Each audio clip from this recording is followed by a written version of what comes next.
Welcome to burning topic. June నెల ప్రారంభం కానుండటంతో దేశవ్యాప్తంగా పలు కీలక మార్పులు అమల్లోకి రానున్నాయి. ప్రతి నెల మొదటి తేదీన నియమ నిబంధనలు మారడం సహజమే అయినా ఈసారి రాబోతున్న మార్పులు నేరుగా మీ జేబుకు చిల్లు పెట్టేలా ఉన్నాయి. ముఖ్యంగా బ్యాంకింగ్ సేవలు, ఎల్పీజీ వంట గ్యాస్ ధరలు, సోలార్ ప్యానెల్ నిబంధనల్లో వస్తున్న మార్పులు సామాన్యుడి బడ్జెట్ ను మార్చేయబోతున్నాయి. ఆర్థిక సంవత్సరం మొదలై 2 నెలలు గడుస్తున్న వేళ జూన్ 1వ తేదీ దేశవ్యాప్తంగా సరికొత్త నిబంధనలకు వేదిక కాబోతుంది. ప్రతి నెలలాగే చమురు సంస్థల సమీక్షలు ఒకవైపు ఉంటే, ప్రైవేట్ బ్యాంకింగ్ రంగంలో వస్తున్న మార్పులు వ్యాపార వర్గాల్లో కలవరం రేపుతున్నాయి.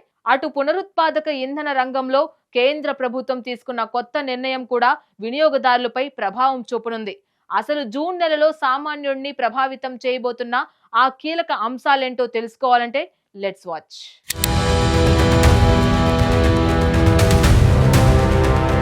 సామాన్యుడి బడ్జెట్ ను శాసించే జూన్ నెల మార్పులు ఎలా ఉండబోతున్నాయో తెలుసా? జూన్ 1 అనగానే అందరికీ గుర్తొచ్చేది ఎల్పీజీ గ్యాస్ సిలిండర్ల కొత్త ధరల ప్రకటన. ఈసారి సిలిండర్ ధరలు తగ్గుతాయా లేదా పెరుగుతాయా అనే టెన్షన్ ప్రతి ఇంట్లోనూ మొదలైంది. ఒకవేళ ధరలు పెరిగితే మధ్యతరగతి కుటుంబాల నెలవారీ బడ్జెట్ అస్తవ్యస్తం కావడం ఖాయం. దీనికి తోడు వచ్చే నెలలో బ్యాంకు సెలవులు కూడా ఎక్కువగా ఉన్నాయని టాక్ వినిపిస్తుంది. ముఖ్యమైన ఆర్థిక లావాదేవీలు ఉన్నవారు బ్యాంకు పనులను వాయిదా వేసుకోకుండా ముందే పూర్తి చేసుకోవాలి.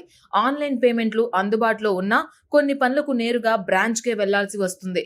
అటు హెచ్డిఎఫ్సి బ్యాంక్ ఖాతాదారులు కూడా జూన్ 1 నుంచి అప్రమత్తంగా ఉండాలి. బ్యాంకుల్లో చిల్లర నాణ్యాలు, పెద్ద మొత్తంలో నోట్ల డిపాజిట్లపై కొత్త ఛార్జీలు వడ్డిస్తున్నారు. అసలే ధరల భారంతో సతమతమవుతున్న సామాన్యుడిపై ఈ కొత్త రూల్స్ ఎలాంటి ప్రభావం చూపుతాయో చూడాలి.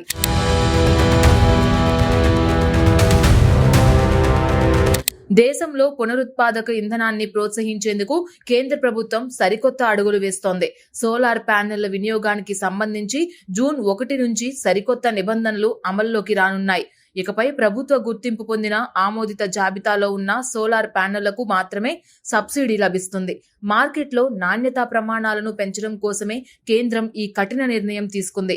ప్రభుత్వ ఆమోదం పొందిన ప్యానెళ్లకు డిమాండ్ పెరగడం వల్ల వీటి ధరలు కాస్త పెరగొచ్చు. అయితే నాణ్యమైన పరికరాలు కావడం వల్ల దీర్ఘకాలంలో వినియోగదారులకు ఇది ఎంతో మేలు చేస్తుంది. ఎక్కువ విద్యుత్ ఉత్పత్తి కావడంతో పాటు మెయింటెనెన్స్ ఖర్చులు కూడా చాలా వరకు తగ్గుతాయి. ఒకవైపు సోలార్ నిబంధనలు మారుతుంటే, మరోవైపు గ్యాస్ సిలిండర్ ధరల సవరణ కూడా జూన్ 1న జరగనుంది.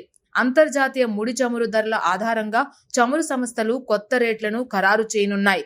ఈ ఇంధన సంబంధిత మార్పులు దేశవ్యాప్తంగా ప్రతి ఒక్కరిపై ఖచ్చితంగా ప్రభావం చూపిస్తాయి.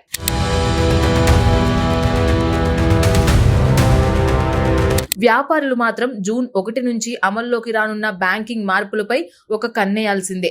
హెచ్డిఎఫ్సి బ్యాంక్ తన నగదు డిపాజిట్ నిబంధనలను భారీగా సవరించినట్లు తెలుస్తుంది. ఇకపై బ్రాంచ్లలో పెద్ద మొత్తంలో నోట్లు, కాయిన్లు డిపాజిట్ చేస్తే అదనపు బాధుడు తప్పదు. నిర్దిష్ట పరిమితి దాటితే డిపాజిట్లపై 4% వరకు ఛార్జీలు వసూలు చేయనున్నారు. అలాగే కాయిన్ల డిపాజిట్ పై కూడా ఏకంగా 5% వరకు రుసుము విధించే అవకాశం ఉంది.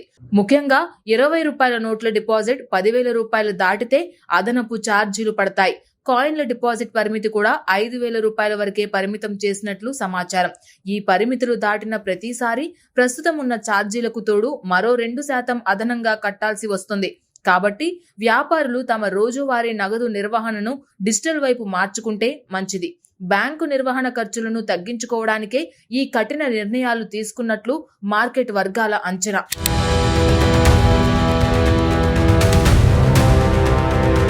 జూన్ 1 నుంచి దేశవ్యాప్తంగా అమల్లోకి రానున్న మార్పులు సామాన్యుడిపై మునుపెన్నడూ లేని విధంగా ప్రభావం చూపనున్నాయి. ప్రతి నెలవారీ సమీక్షలో భాగంగా చమురు సంస్థలు గ్యాస్ సిలిండర్ల ధరలను మార్చడానికి రంగం సిద్ధం చేశాయి. అంతర్జాతీయ మార్కెట్ పరిణామాలు ఈసారి ఇంధన ధరలను ఏ విధంగా మారుస్తాయో అన్న ఆందోళన వ్యక్తమవుతుంది. అటు బ్యాంకింగ్ రంగంలో కూడా జూన్ నెలలో సెలవుల సంఖ్య పెరగడం వల్ల ప్రజలకు ఇబ్బందులు తప్పేలా లేవు. ముఖ్యంగా ప్రైవేటు రంగ దిగ్గజం హెచ్డిఎఫ్సి బ్యాంక్ తీసుకున్న నిర్ణయం ఇప్పుడు పెద్ద చర్చకు దారితీస్తుంది. నగదు నిర్వహణ వ్యయాలను తగ్గించుకునేందుకు డిపాజిట్లపై భారీగా ఛార్జీలు విధించాలని ఈ బ్యాంక్ నిర్ణయించింది. చిల్లర నాణ్యాలు, నోట్ల డిపాజిట్లపై పరిమితులు విధించడం వల్ల వ్యాపార వర్గాల నుంచి తీవ్ర వ్యతిరేకత వస్తుంది. మరోవైపు విద్యుత్ రంగంలో నాణ్యతను పెంచేందుకు కేంద్ర ప్రభుత్వం సోలార్ ప్యానెళ్లపై కొత్త నిబంధనలు తెచ్చింది. ప్రభుత్వ గుర్తింపు పొందిన ప్యానెళ్లకే సబ్సిడీ పరిమితం చేయడం వల్ల మార్కెట్లో కృత్రిమ కొరత ఏర్పడే ప్రమాదం ఉంది. ఈ పరిణామాలు అన్నీ గమనిస్తే జూన్ నెలలో వినియోగదారులకు కొత్త సవాళ్లు తప్పవని స్పష్టంగా అర్థమవుతుంది.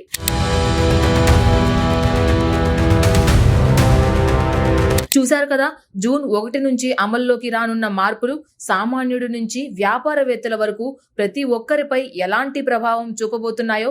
అందుకే నిబంధనలు మారకముందే మీ బ్యాంకింగ్ పనులను, ఆర్థిక ప్రణాళికలను ముందే సిద్ధం చేసుకోవడం మంచిది. నిబంధనలు మారినప్పుడు వాటికి అనుగుణంగా మన ఆర్థిక ప్రణాళికలను మార్చుకోవడమే స్మార్ట్ సిటిజన్ లక్షణం.